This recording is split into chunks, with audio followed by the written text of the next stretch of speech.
everyone, and welcome back to my channel. Today we are going to be crocheting an easy hexagon. You're going to need some worsted weight yarn and an H or 5mm hook. We're going to start here with a magic ring, so take the tail of your yarn, wrap it around your fingers twice, insert your hook, and grab the loop on the left, pull it under the loop on the right. Now slip your fingers out, maintaining the shape of the loop, and we're going to chain up 2. So yarn over, pull through to chain, that's 1 and 2. Now we're going to work some double crochets into the ring itself. So double crochet, yarn over, insert your hook, pull up a loop, yarn over, pull through 2, and yarn over, pull through 2. There's 1 double crochet. Let's do that again. Second double crochet. So there we have 2 double crochets. Now we're going to need to chain 2. This is a basic crochet hexagon pattern that's been around a really long time. It's just kind of a classic general pattern that's nice and easy. So we've chained 2. We now have 2 double crochets and a chain 2. Now we're going to repeat that. 2 more double crochets. There is 1 and 2, still working into the magic ring.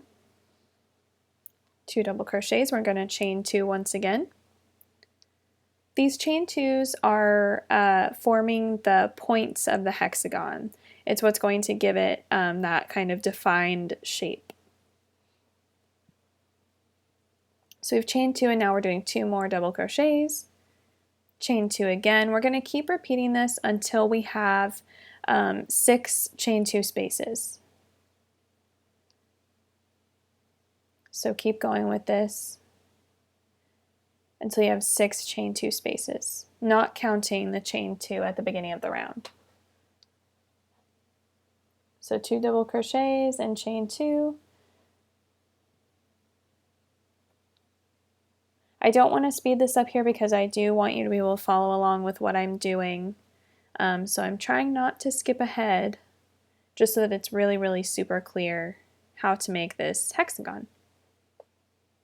So chain 2. 2 more double crochets. These hexagons are great for making pillows, for making table runners, blankets. You can really use them for all kinds of different projects, so get creative with them. 1, 2, 3, 4, 5 is what we have so far, and we have our last chain 2 there is 6, so go ahead and tighten up that magic ring. We ended here on a chain 2, and we're just going to slip stitch into the first stitch of the round. So looking at this here, we now have a teeny tiny hexagon. So really, if you wanted an itty bitty little hexagon, you could just stop here and finish off and keep making a ton of these. But I'm going to make my hexagon quite a bit larger. So we can see here that we have the right shape, everything's looking nice and even, it's just really small. So to make this larger, we're going to chain up 2, starting on round 2 now. We're going to double crochet in the very first stitch. So double crochet just in the top of that stitch, and now we have a chain 2 space. So what we're going to do in each chain 2 space is double crochet into the chain space. We're going to chain 2, and then we're going to work another double crochet into the same chain space. Don't work into that next stitch yet, keep working in the chain 2 space itself.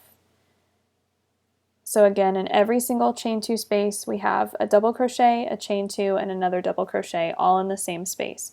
And we can see here how that should be looking. Now we're just going to double crochet in each stitch across, which is the next 2 stitches. So there's 1 and 2, and then after that we have another chain space. So we're going to do the same thing we just did.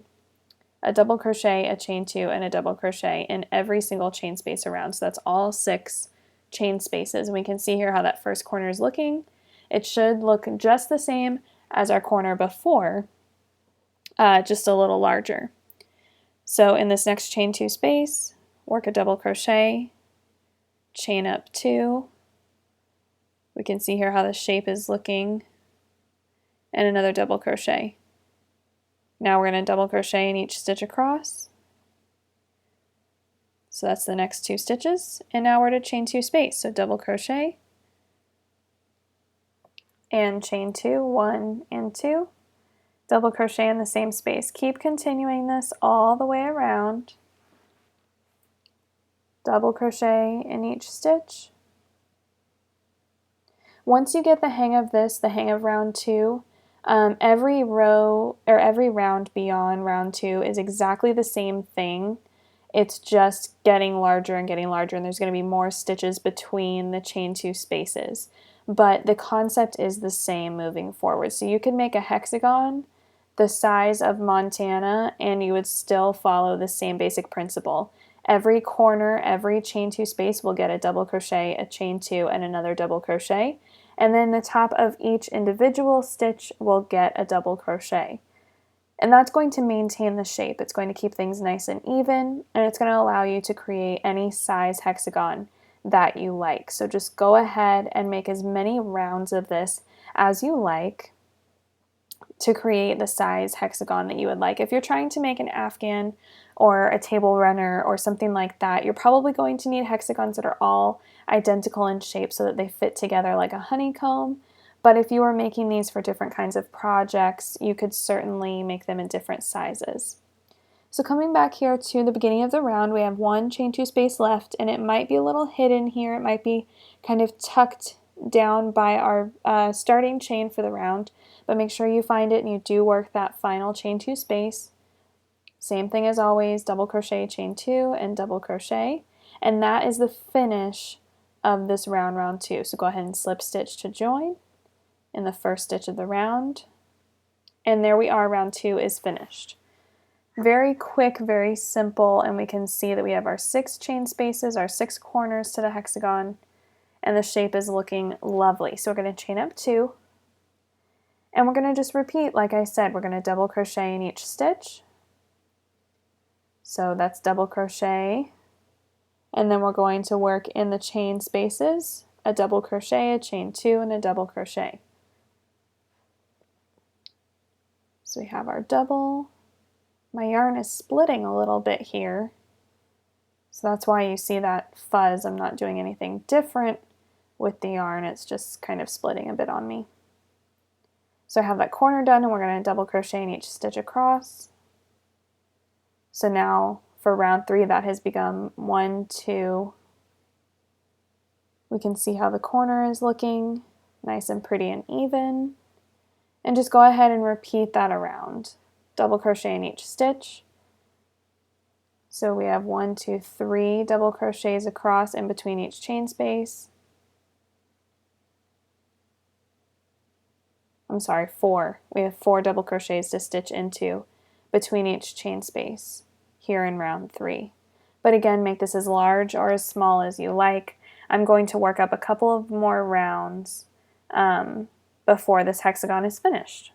So here we are, I'm just finishing off this round 3. I'm slip stitching to join. Make sure that toward the end of round 3 you do work into those last stitches. You work in every double crochet across. Make sure not to skip that last stitch or 2 before finishing off the round after the last chain space. And when you work this up, you'll see what I mean. So I am done with round 3. Here I am done with round 4, and this is as big as I'm going to make my hexagon. This is a nice size for making blankets or making any larger scale project like a table runner, even coasters. This would make a great just plain easy hexagon coaster.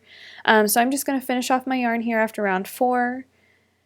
And I'm going to weave in my ends using a tapestry needle. So go ahead and do that, and now you have a finished hexagon. Thanks so much for watching. Be sure to click subscribe below for more fun, crafty tutorials.